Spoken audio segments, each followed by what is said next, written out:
I-share ko lang sa inyo yung Jeremiah from chapter 1 to chapter 3. Hindi na ako nagsuot ng veil kasi hindi ko naman actual na binabasa yung Bible verses.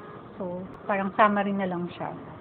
Kapag daw meron tayong niyuyukuran or kapag tayo ay sumasamba sa mga likhang kamay na mga imahe or in short mga Diyos-Diyosan, para daw tayong asawang babae na yung kasal ka sa asawa mo tapos nangalunya ka or parang naging bayaran kang babae, parang ganun. In short, nadungisan mo yung pagsasama niyong mag-asawa kasi kasal kayo. Kung ikaw yung lalaki na asawa ng babae, pag bumalik sa'yo yung babaeng yun, tatanggapin mo pa siya. Marami ng lalaki yung nagpasa-pasa sa kanya.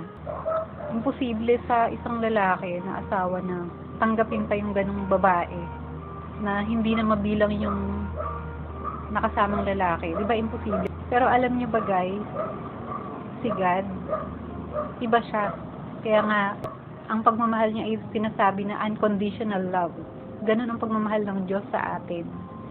In fact, sa Jeremiah chapter 1 to 3, sa chapter 3, si God na bumalik sa Kanya. Bumalik kayo sa akin, sabi ganun. Magpakita lang kayo na kayo ay humihingi ng kapatawaran, lubos kayong nagsisisi, at kayo ay Kanyang tatanggaping muli. Pero guys, pagdating sa Pahayag 21 verse, kung ikaw yung babae na yun, hindi ka humingi ng kapatawaran, nagmatigas ka pa, or nanindigan ka sa ginagawa mo na yan, na ayaw ng Diyos, ikaw na ang magdadala sa'yo, sa sarili mo sa ikalawang kamatayan. Lahat na ginawa ng Panginoon, kaya nga si Jesus Christ ay nagkatawang tao at ipinako sa krus para sa napakadumi nating kasalanan, sa napakarami nating kasalanan. Kaya, choice na lang ng mga tao kung pipiliin niya ang ikalawang kamatayan. Kumbaga, it's your choice na lang kung pipiliin mo ang ikalawang kamatayan. Lahat na ng pagmamahal ino-offer ng Diyos. Kaya nga, hanggat buhay ka, hindi pa huli ang lahat.